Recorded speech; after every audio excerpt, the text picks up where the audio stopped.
tag you because it'll be like let me see. Sounds good. Okay.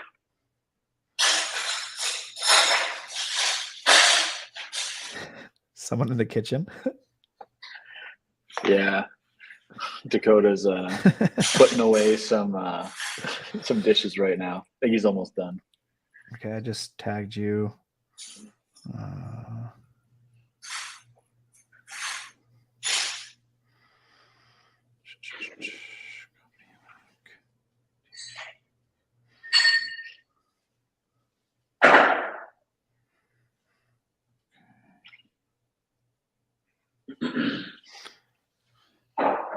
All right, you see it?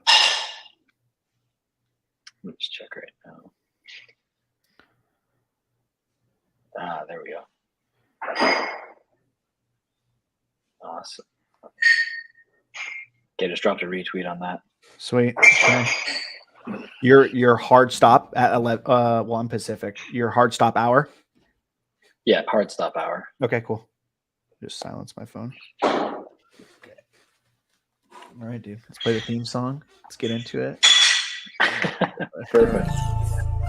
We're riding. Hype happy hour. Hype happy hour. Talking about life, so you might feel empowered. Hype happy hour. Hype happy hour. Tornado on the mic with a guest giving power. Hype happy hour. Hype happy hour. Tools, interviews provide life tapping power. Hype happy hour. Hype happy hour. Positive and light with advice. Build your tower. Happy. I am Gentle Tornado, and I am on a mission to make positivity louder. Listen, welcome to Hyped Happy Hour, episode 52. Live Hyped is a brand I created. Hyped is an acronym that stands for happiness, inspiration, positivity, enthusiasm, and dreams. And if you look down at my logo in the bottom left, it is an H with a heartbeat in the middle because we never know how many heartbeats we have. So here I'm just on an absolute mission to preach that we have one life and amplify the words within Hyped and interview incredible people and hear about their journey. I think the alpha is getting to know people that have accomplished things and knowing their journey. So on today's episode, I am joined by someone I stumbled into a Twitter space and heard him talking about his journey and what he's doing. And he wants to help people learn and grow and write. And I'm super excited for this episode. Taylin, how are you doing today? Thank you for coming on. I'm doing good, man. You got so much energy, it's infectious. I hopped in here, I'm like, I'm pumped up now. The music, the intro, I'm like, let's go. Thank you. That's kind of my thing, man. I've been blessed with this energy, and I want to give it to the whole world because, like I said, we have one life, and I think that's one of the most important things to lean into every single day. I started off straight away with what we're grateful for today. So what are you grateful for today? Man, I'm grateful that I'm living in Panama right now. The weather's great. It's like plus 30 every day. It feels tropical, even though I'm in the city, just because it's got the tropical tree vibes. So you know what? I'm grateful for that. It's good life. Let's go. I absolutely love it. That is Panama. Wow. I've never had a guest tropical, so I absolutely love that. I'm excited. Dude, give the audience like a 2 to 3 minute who is Taylin Simmonds? Give us an origin story, like from early to now. Give us the journey. My God, okay, how do I condense this into 2 or 3 minutes? Okay, when I was a kid, always wanted to be a teacher. There's a story that my dad told me where he got a call a couple of years ago. He went and dug up my time capsule from when I was in preschool, and it asked the teachers were like, hey, what do you want to be when you grow up? I wrote like, I will be a teacher. I will drive my car and hang out with my friends. I'm like, oh, fuck, I guess I predicted it when I was in preschool. Like that's what I do. So I want to be a teacher, and then I sidetracked a little bit. I was a music producer, ghostwriting electronic music. I did that for like 10 years. That was the entire journey. I did full-time capacity for like 3 or 4 years. I then went and became a college teacher, did that whole stint for about 5 to 7-ish years. It's like 7 years altogether, 5 years full-time.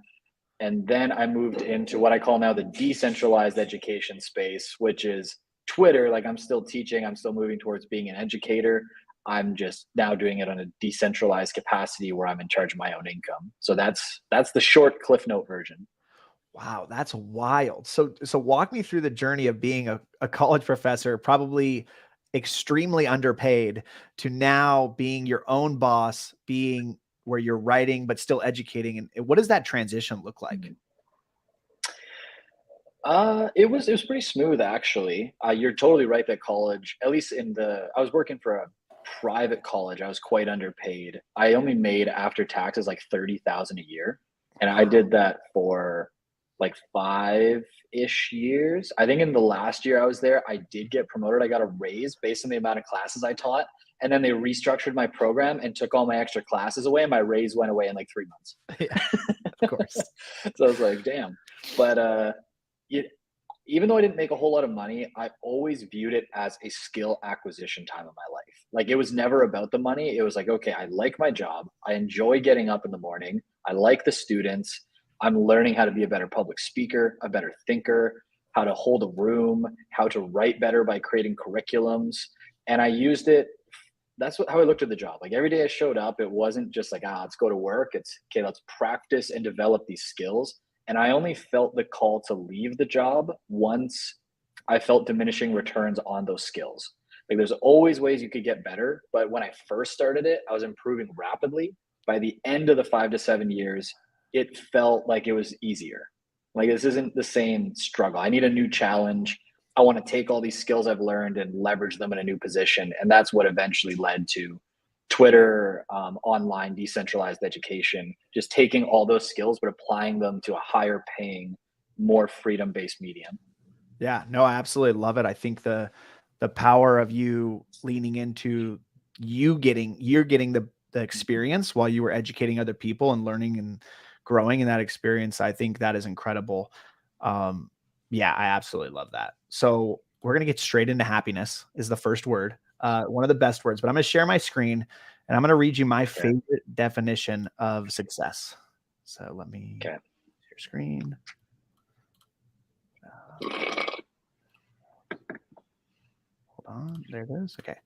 It's by Ralph Waldo Emerson. It was, what is success? Mm-hmm. Laugh often and much, to win the respect of intelligent people and the affection of children, to earn the appreciation of honest critics and endure the betrayal of false friends, to appreciate the beauty, to find the best in others, to leave the world a bit better, whether by a healthy child, a garden patch, or redeemed social condition, to know even one life has breathed easier because you have lived. This is to have succeeded. Have you heard? Good. I've never heard that before. There's some really good nuggets in there that I really like. What part about children is very cool. Yeah.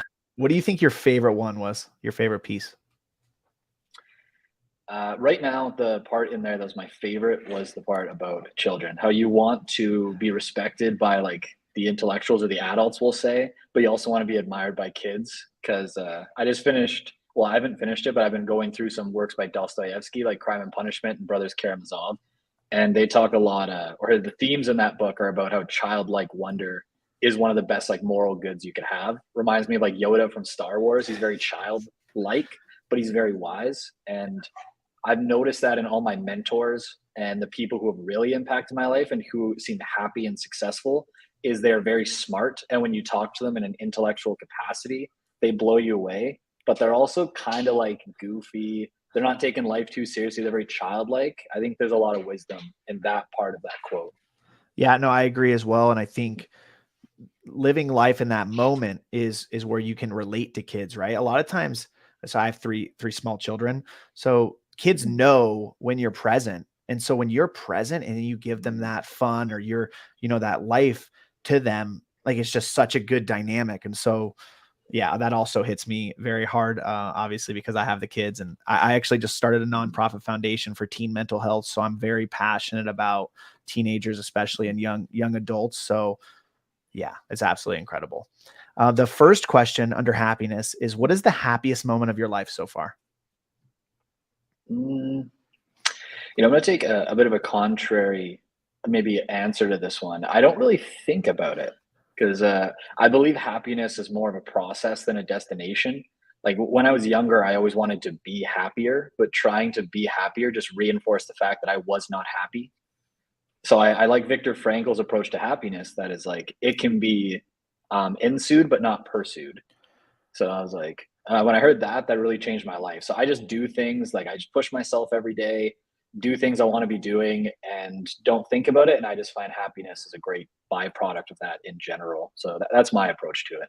No, I absolutely love it. And I think this will resonate with you, but I love telling people that happiness drives success. It's not the opposite way around where success drives happiness. It's happiness drives success. And Mm. you sound like, I mean, you've leaned into that since the beginning of your career, even since you were an educator in the college, and now to being where you're at is like, you've leaned fully into happiness, which has led to immense success. I mean, does that resonate with you?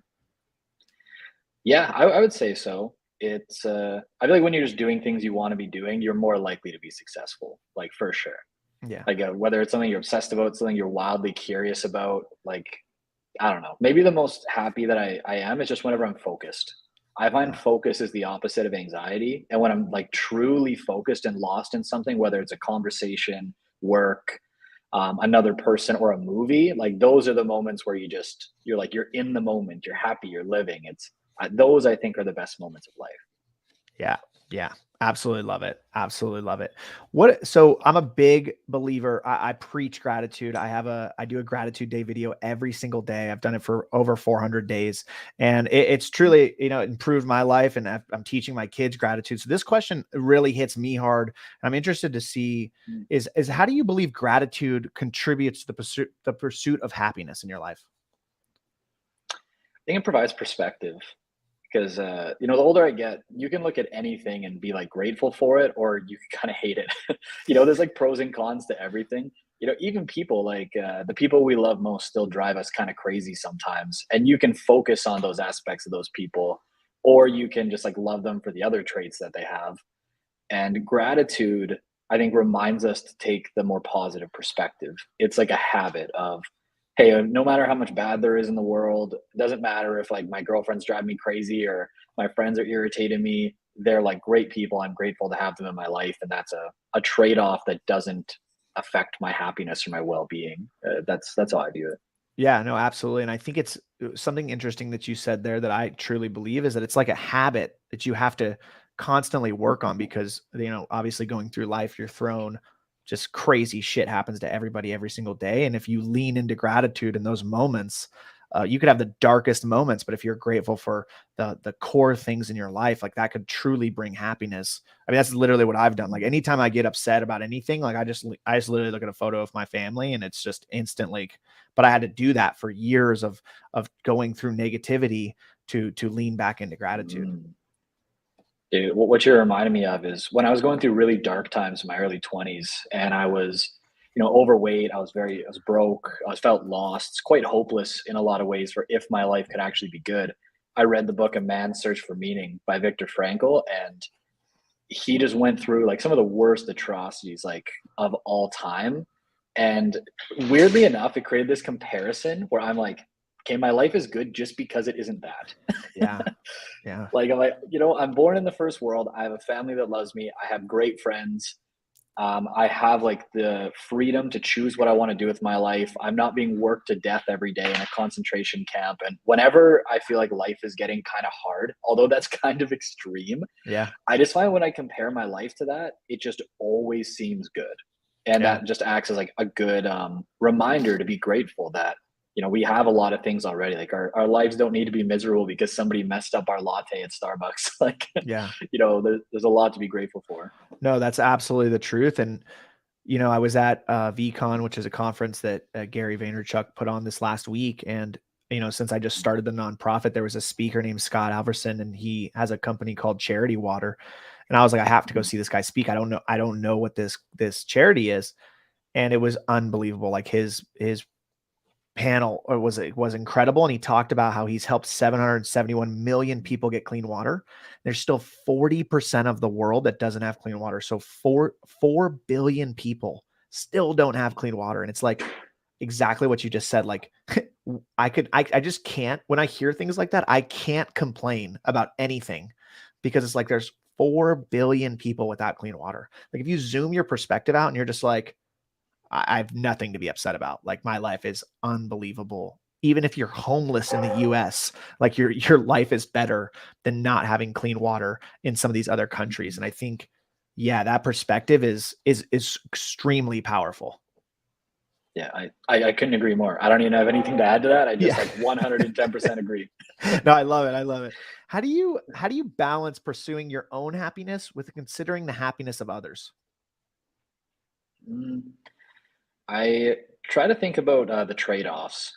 Are there things that I would do that would make me happy, but maybe negatively affect the lives of others?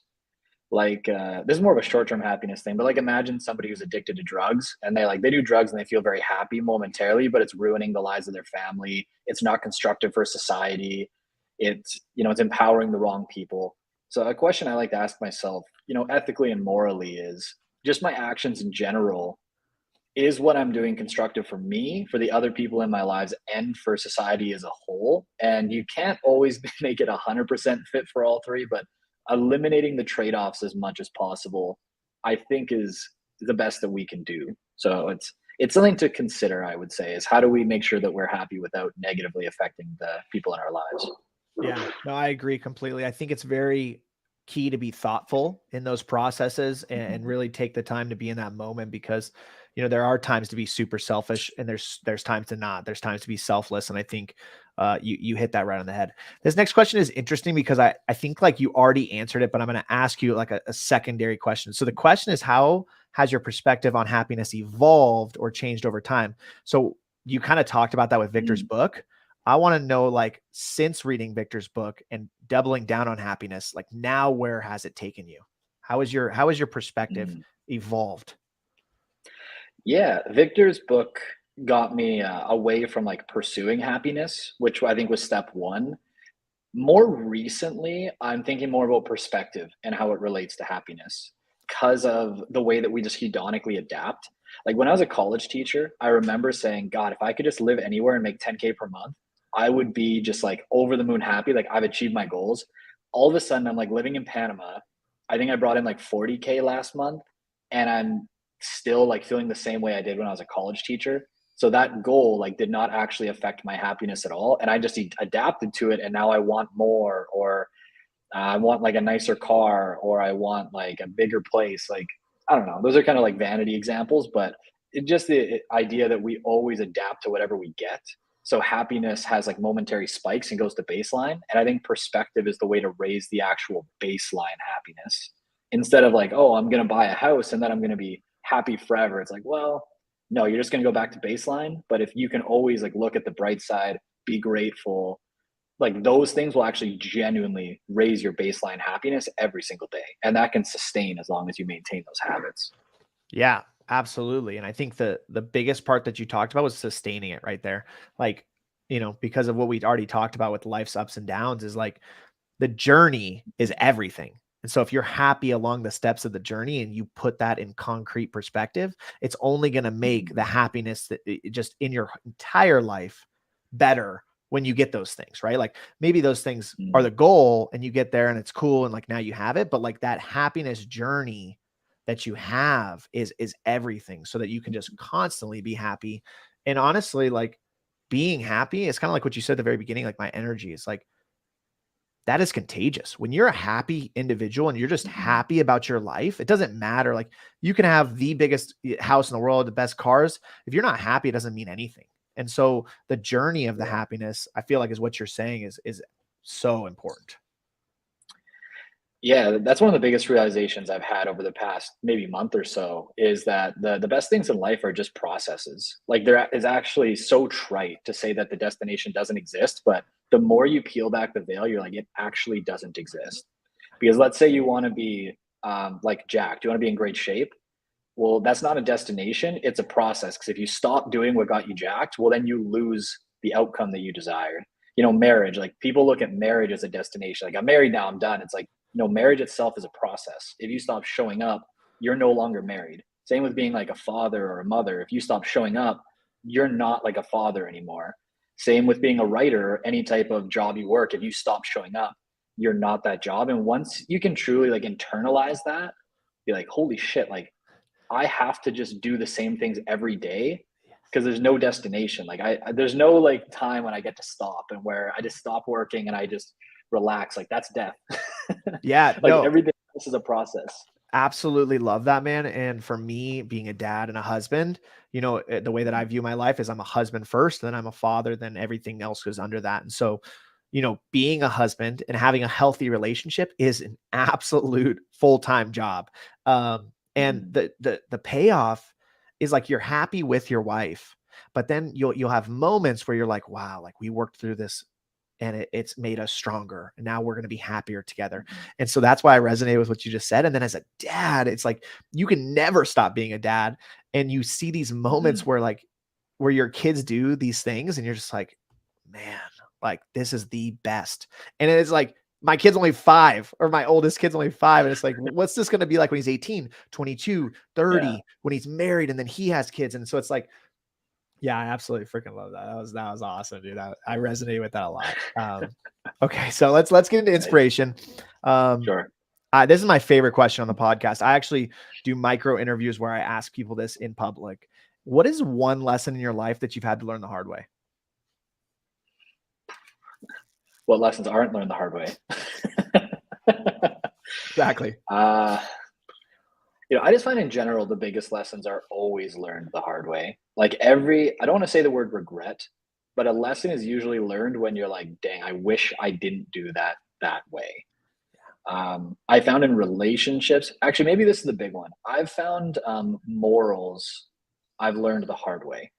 And I didn't realize it until I read Dostoevsky, but he talks about how there's this intellect character who rationalizes everything with logic and is like, there's no God, so we can do whatever we want. And then these other people listen to him and they kill somebody. And they go to him and say, oh, we killed someone because there's no God. We can do whatever we want.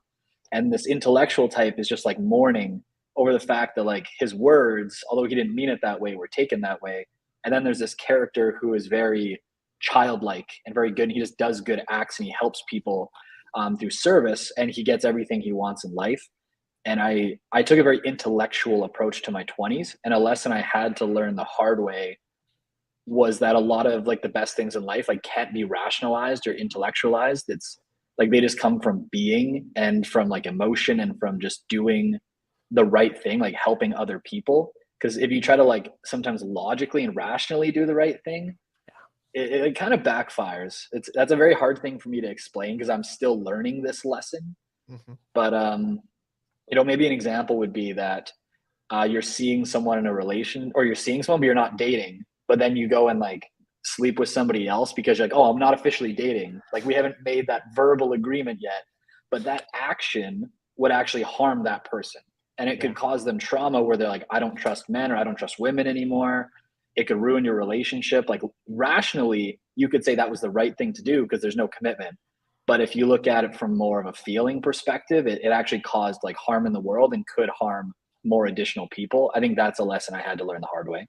Yeah. I mean, that's an intense lesson that everybody has to go through. And, I simplify it down to just doing the right thing is always the right thing. And that's tough. It's really tough, right?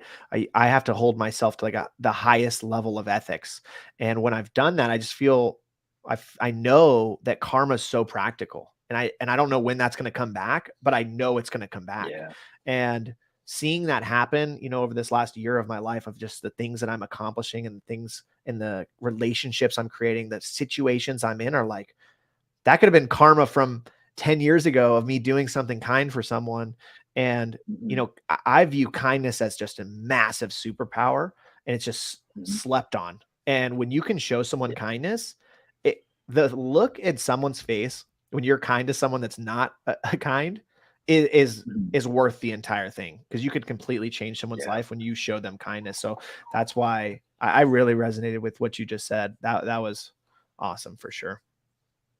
Kindness, forgiveness is a big one too. I think there's an argument to be made that today's world needs a lot less judgment and a lot more forgiveness. Yeah. If you think about what social media has done, we now judge people by what they say as opposed to what they do, because we don't see what they do. Yeah. So everyone is very quick to like jump down everybody's throats and cancel them and just be like they're essentially trying to like ruin the person's life as far as they can go without killing them. Yeah, no, seriously. It's crazy. One quote that I live my life by is don't talk about it, be about it. Especially now that we're in this society that you just framed, it's like, I'll just show you. I don't need to say anything. I'm just going to show you what I'm going to do every single day. And I'm going to show up, which leads into my next question is there a particular quote or mantra that serves as a source of inspiration for you?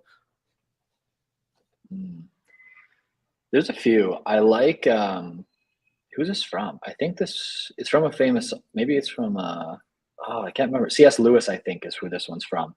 It's like, it's something along the lines of day by day, nothing changes, but when we look back, everything is different. And I think that's a really like profound quote about just processes and habits and small incremental changes over time. Cause like truly, if you just like look at maybe a week, unless you have a big life moment in a week, nothing really changes. But I look back over my life, like from 5 years ago, I was still like just starting as a college teacher. Never would have thought I'd be here today.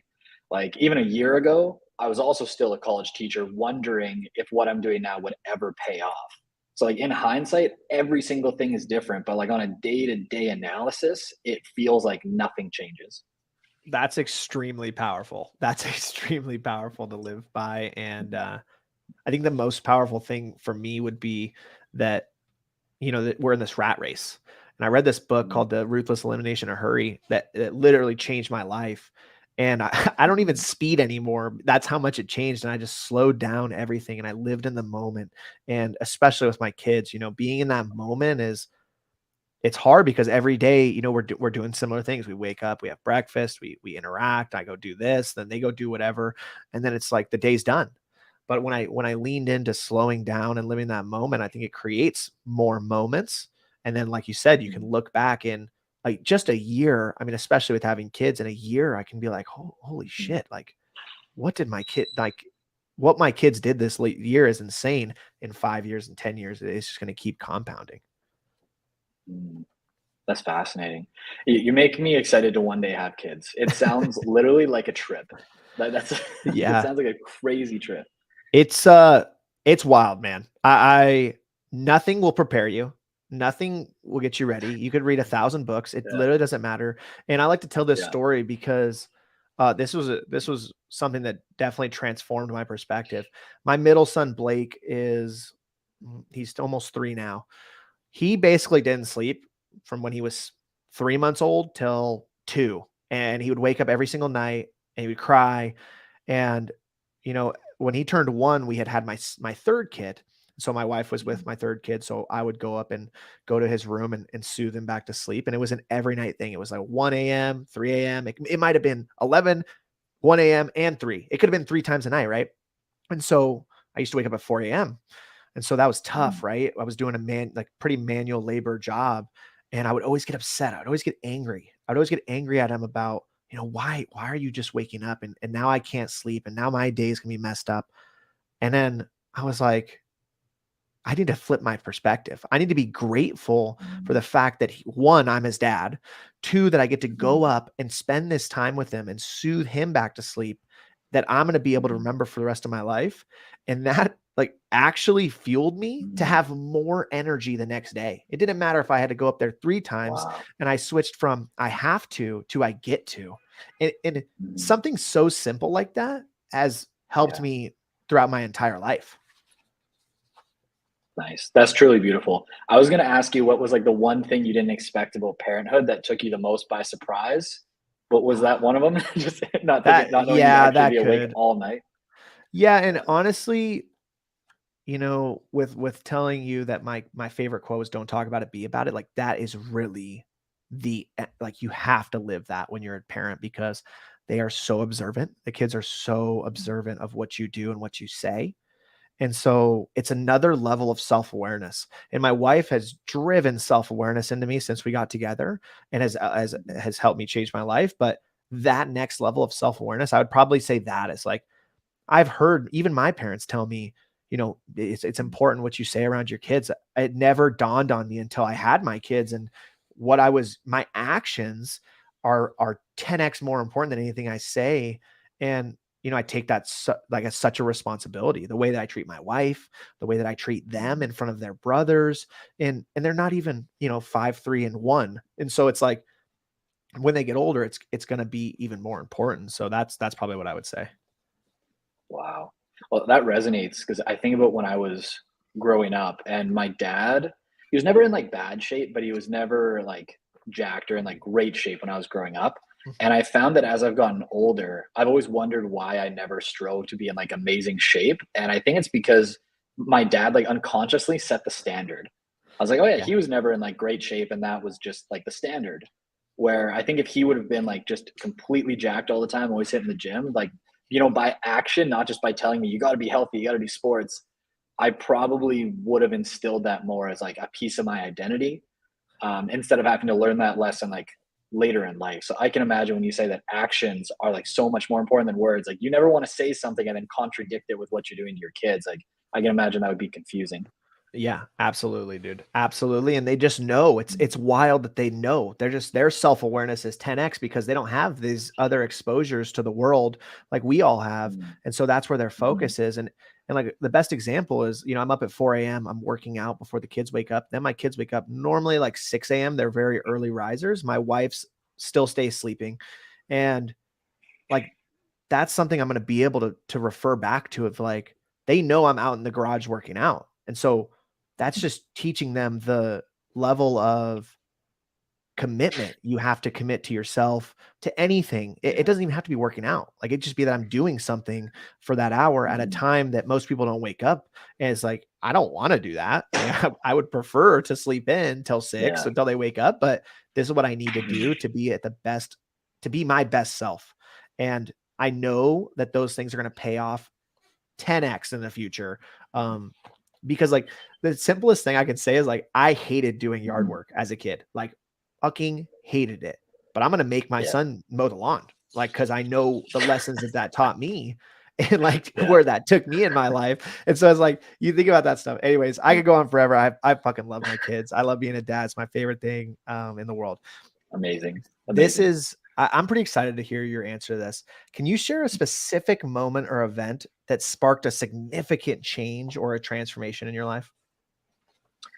Yeah, this is such a weird one, but it was when I was walking home from college one day. I still remember I was on like a busy highway crossing over an overpass. There was cars ripping by in rush hour, and I was on the phone with my mom, and I was complaining to her that I was broke and I was going to college and life just kind of sucked. You know, it's like an early 20-year-old. Yeah. And she goes, well, you're not a rich doctor like everyone else who can just sail around all day on their yachts. So you're gonna have to go and like go work and like earn your keep. And it like just gave me so much cognitive dissonance because I remember just being like, if you're a doctor, how are you on a yacht? Because wouldn't you be working? And like it like literally got my gears turning so hard. I'm just like, wait. So we have this cliche like cultural idea that all rich people are just like evil smoking cigars on yachts. And I think those people exist, but if they're not doctors, then who the fuck are they and how do they make the money? And I like didn't understand it at all. And that's what actually led me down the rabbit hole to like look into investing businesses, and I learned about like the quadrants of, you know, investors and having money work for you, and how if you own the piece of a business then you get equity, and you need to like build something that way if you want to be rich. And that is like probably one of the biggest changes that happened, but it only happened because my mom said something that I would look back on and say was so ludicrously wrong that it made me question everything. That is incredible. I'm so excited. That's the first time I've ever asked that question. I restructured some of my questions. And because the last Yeah. podcast I had with this guy named Trevor, we talked about moments in our life. And it was so powerful because I think I know there's so many moments in everybody's lives where you can fall back on, and it could be, there's hundreds of moments, but there's 3 to 10 moments where you can always fall back on and be like, man, I remember maybe I was at my darkest time, maybe I was at my highest time, and you can pull, you know, for me, it's gratitude, but you can pull so many different emotions from it. And I just like, so I'm so glad that question brought that story out because it was amazing, man. And the fact that you were just like right away, Yeah. that's where I was walking in college. Absolutely amazing. Absolutely amazing. There's only one other one I can think of that was maybe that crazy, but this one is more of like less of a funny one and more of like a dark moment I've grown to appreciate was Back when I first graduated from college, I had to work at a post office to pay my bills while I was trying to make it in music. And I sold a bunch of stuff online and I had a bunch of debt. And long story short, I just had like a bunch of businesses fail and I like almost had to claim bankruptcy in my early 20s. Like I was so close to it. And I remember just like coming home, lying in bed. I was like, I'm overweight. I might have to claim bankruptcy. I work at a post office and can't make any money, even though I'm out of college. And I was just like so depressed. I think I actually cried. Like I legit was like, my life is so fucking bad. I actually cried and it felt so dark. But what it showed me was that, you know, pain is really good at instilling change.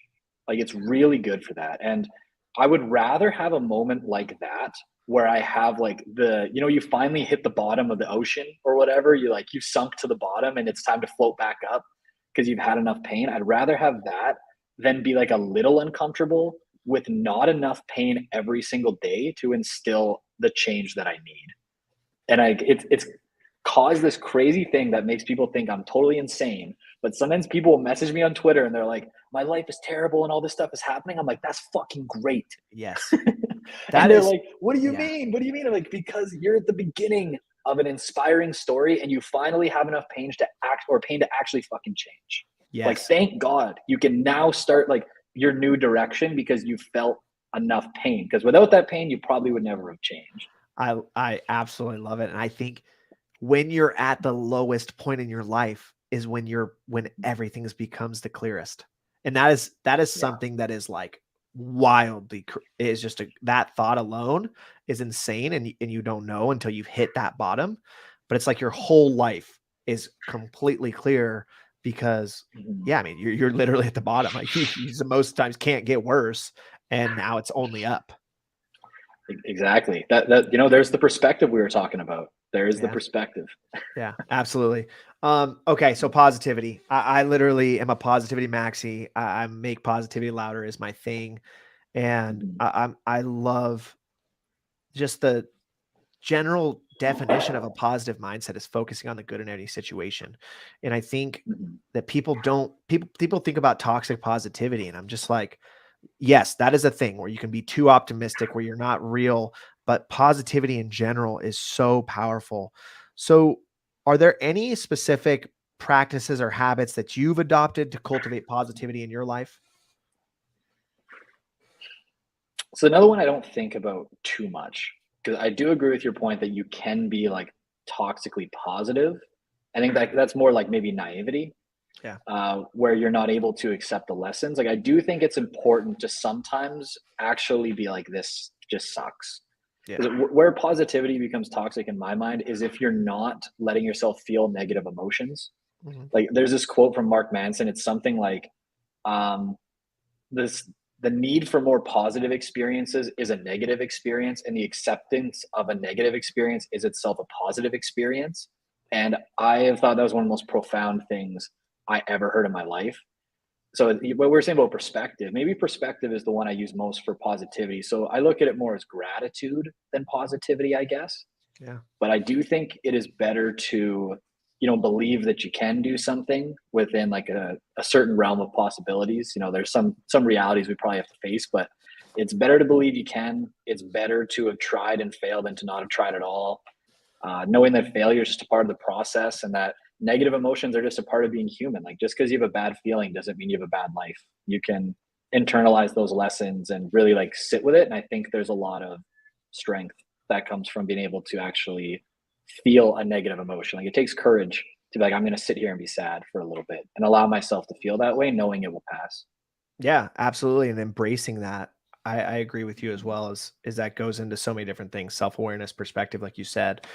There's this thing called the Lasada ratio that proves that it takes 3 positive emotions to 1 negative emotion. So that's how powerful negativity is. So that's why I've amplified in my brand, especially positivity.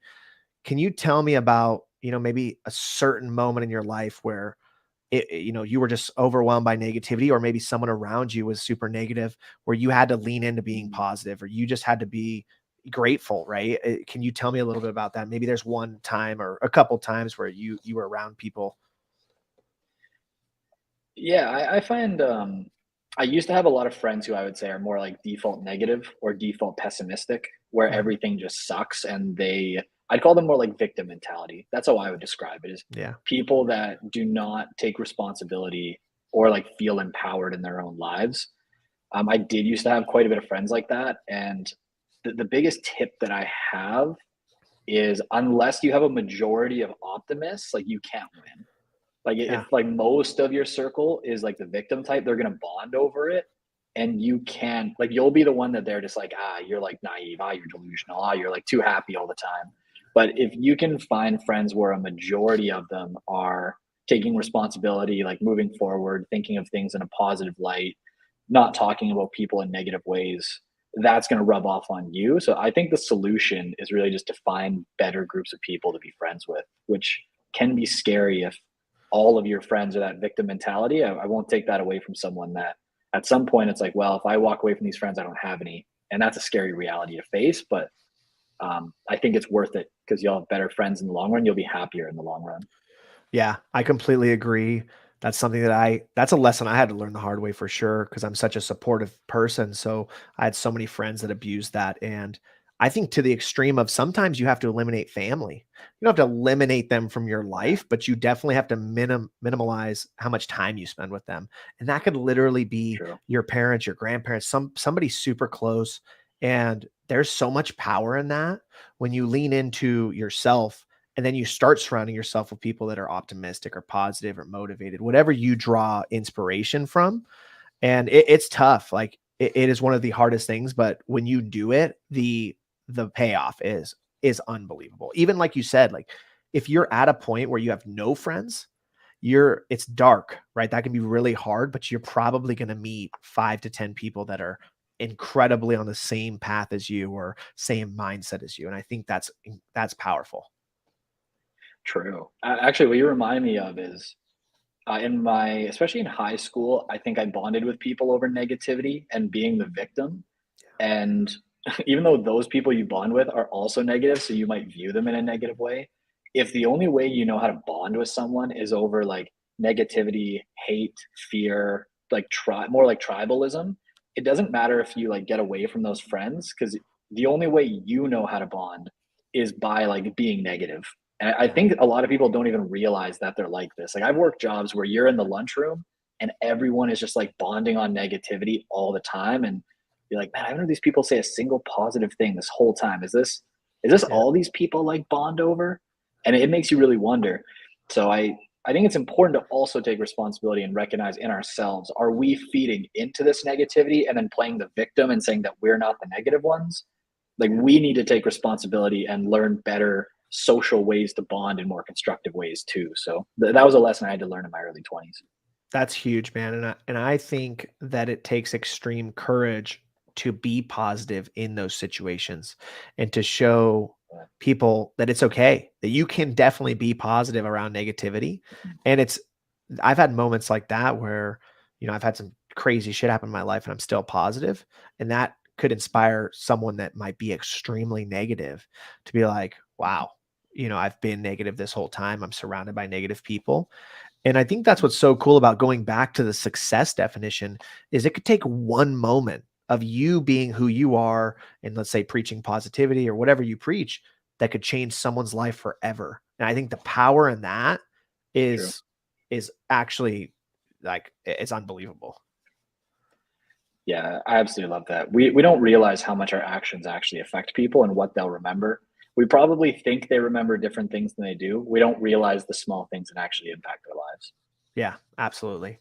All right, so Mhm. enthusiasm. So my energy, like you said, is I literally love enthusiasm. I'm gonna be that dad when my son scores a fucking touchdown, and I'm gonna be screaming because I don't give a fuck what anybody thinks about me. And I only got one life, and I only got Yeah. one time to scream at my son's 6-year-old fucking football game.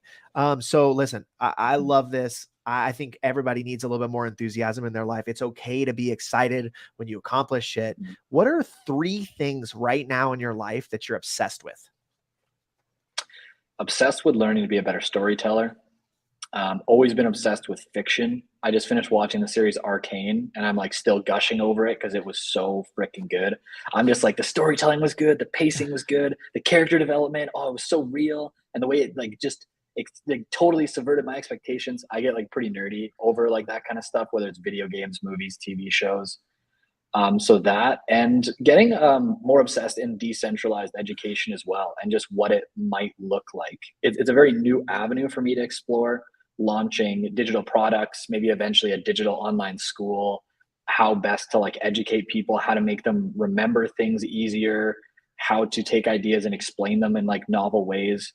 I don't quite know what it looks like yet, but I think my life's purpose is found somewhere in there, a combination of all those things, and I'm just exploring it a little bit more every day to get more clarity.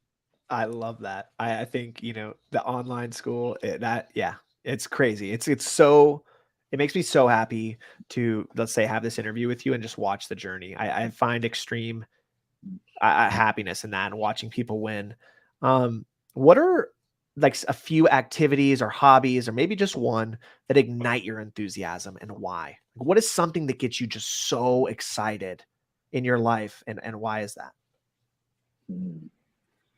Um, Probably like good fictional stories I get really excited about. Like they tend to be like video games. Like my buddy Dakota and I were watching the new trailer for Marvel Spider-Man 2 came out last night. And I was just watching it like a kid. Like maybe that's why I like it, is it makes me feel like a kid again, where I'm just like, wow, like that's so cool. It's like surreal and the characters are so good. That stuff always gets me excited. And maybe to the opposite effect, I find sitting in silence gets me really excited too. I'm one of those like introverted types that thinks a lot.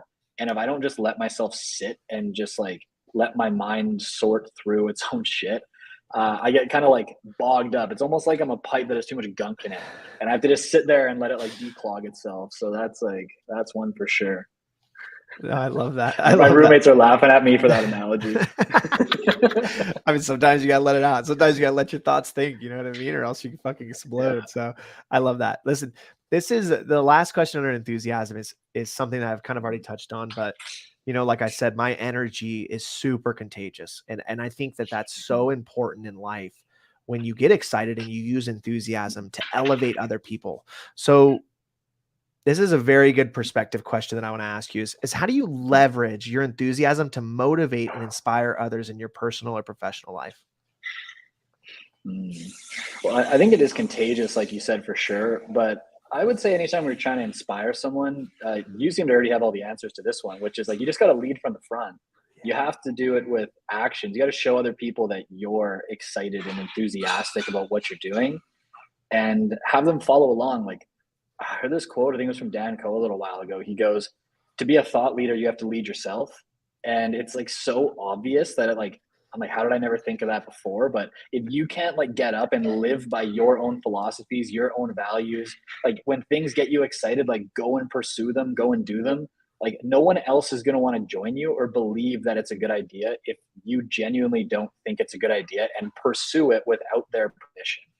Like without their permission is probably the biggest part. Like if you're into something, like you have to just like be like, I don't need someone else's permission to do this, to explore this, to start this. Like just do it. If you're excited, like other people will join you. Absolutely. I love that, dude. Do you know who Eric Thomas is? He's a motivational speaker. Have you ever seen him? I don't think so. So he's unbelievable. I'll have to send you a video, but he's crazy energy and he's all about knowing, who you are and being powerful. He spoke at VCon and he shook the arena up. He, and one of the most important things that he said in the whole speech, it was like a 30-minute keynote. He said, that Gary V, he landed at 12:30. His speech was at 2:00. And he said, Gary called him and was like, I'm sending a limo for you and your wife to come by 1. And he's like, no. I'll drive myself. I'll drive my wife so we can be together. And he was like, well, we want you here by 1. And he was like, well, that's what you want. That's not what I want. And so he's drove him and his wife because he was like, I don't want to be in a car with a random stranger if we die for the last moment to be with my wife and a random stranger. And, I think in that moment, it flew over so many people's head. But what he was talking about was leaning into exactly who you are, because he kept saying, I know who I am. It doesn't matter if Gary wanted him there at 1, he'll show up by 2. Like he'll be there by 2 because he's professional. It might be 1:45, but that's what he's going to do because that's the level of stature he's already accomplished. And because he knows who he is, and he got to that level because he's embraced exactly who he is. So what you just said was exactly like that. When you know who you are and you know what you're excited about, that's the action of you leading by example that can elevate other people. And it's like, holy shit, like Taylin is exactly this, and he's doing exactly this. And that could elevate someone to a level that they didn't even know was possible. Yeah, I love that story, dude. That's huge because it's hard to authentically be yourself because you're gonna ruffle some feathers. Yeah. People mean that in like a polarizing way, like you're gonna tick people off, but sometimes like who someone else is and who you are, just even if you love each other and you have like mutual respect for each other, in that moment, it's just uncomfortable. Gary's like, well, we need you here at 1. Well, I'll be there at 2. It's like, well, somebody's winning this one. There's no compromise. And sometimes you got to tick some people off. But, the benefit of this, if you look at the perspective, is you do tend to get respect for being you, even if you tick some people off. So if that's holding someone back, then maybe that'll help a bit. I love it. I love it. All right, Dreams. This is a one question is a segment. And I literally love it because I always thought, when I came up with this question, it was super impactful for me. I always thought it was gonna be like too hard. I was like, I don't know if the guests are gonna be able to, or they're gonna open up enough to answer it. But everyone has just leaned into it, and I think it's more powerful for the guests than me. So I'm just gonna ask you what the dream that you have for your life is, and I'll tell you my dream first that I have for my life, and then I'm just gonna, off the top of your head, I want your dream. So I'm Gentle Tornado. I am an honest, enthusiastic, and successful man that will inspire others to live their life through happiness. Love it, man. I feel like we're at like an AA meeting or something. It's like, I'm Taylin Simmonds. I'm going to inspire the world through created works of art, which is true. I want to put more like that was speak is. I mean, if that was the mic drop moment, I mean, we can just close the podcast down. That was fucking good, to be honest.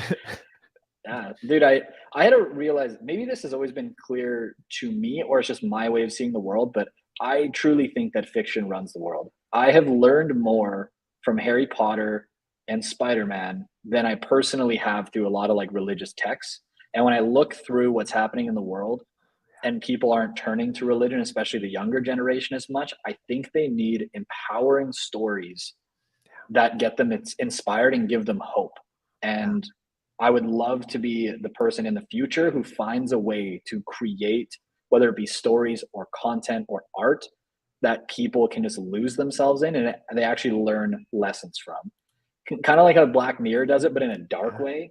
That you watch Black Mirror, you're like, holy shit, that really made me think. It's like, that's the job of good fiction, is to make you see the world differently and give you like a new story to integrate into your life. And that's ever since I was young, there's always been something about that has been like a dream of mine. And I just don't quite know yet how I'm going to bring it into the world. I literally love that. I mean, I can resonate with Lord of the Rings. For me, was like, I learned so much from that. Like, so much of just their journey, being a supportive friend. I mean, there's so many lessons when you really zoom out, when you read a story or you watch a movie. There's so many lessons that if you're really committed to taking in that moment that you can learn from, that can change your life, like you said. So I am excited for you. I know that you're going to fucking do it and you're going to crush it. And who knows when that's going to be. I'm going to share my screen. This is my favorite poem, and this means everything to me. And I love to share it with every single guest. It's called The Dash. It says, I read of a man who stood to speak at the funeral of a friend.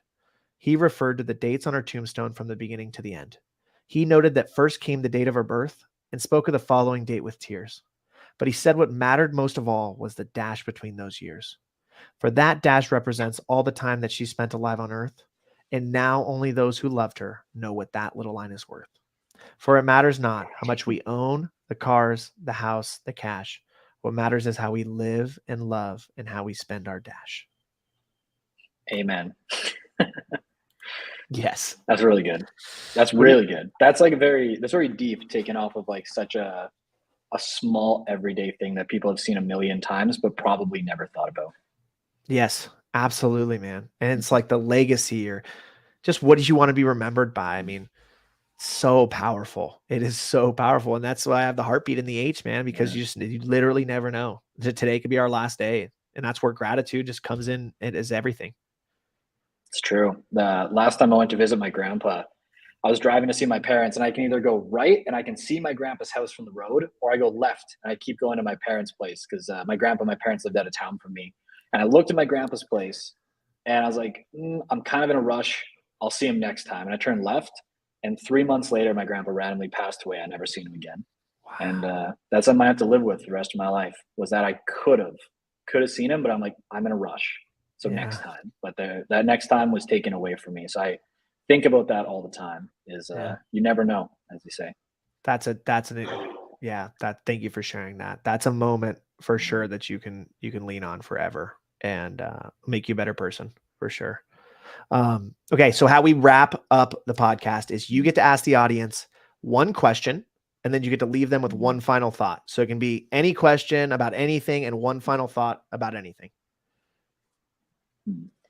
Question. This is one I used to ask myself a lot, because I used to say to myself, like, what if I fail? But I reframe it now to, like, what if I succeed? So that's what I'd ask the audience. Like, whenever they say, like, what if I fail? I'd say, well, what if you succeed? Yes. Love it. What's your final thought you want to leave them with? Final thought is that, probably that the world just needs more hope. I think nowadays, like, hope would actually solve a lot of the world's problems. People need to believe that we're working towards something great, that they have hope that their lives can be better, that the world can be better. And the more people that have hope and actually act that out in the world, the better the world will probably be. Yeah. I mean, that's amazing for sure. I agree with you, man. This has been Hyped Happy Hour, episode 52 with Taylin Simmonds. Absolute amazing human being. I'm so grateful for you coming on. Thank you so much, man. Really. Yeah, thanks, dude. This was one of my favorite podcasts I've ever been on. You're a vibe, dude. You're an energetic vibe. I'm Thank you, pumped for man. the rest of the day now. Let's go. I came off of all this, like, slog of, like, just total deep work into this energetic podcast. Man, you lifted my mood today when I was kind of down in the dumps. Let's go, dude. Right into your retreat. You're going to crush it. Listen, for anybody listening, do me a favor, subscribe to the YouTube, follow me. Let's spread positivity. Let's give some hope back to the world. And I'll see you next time. Peace.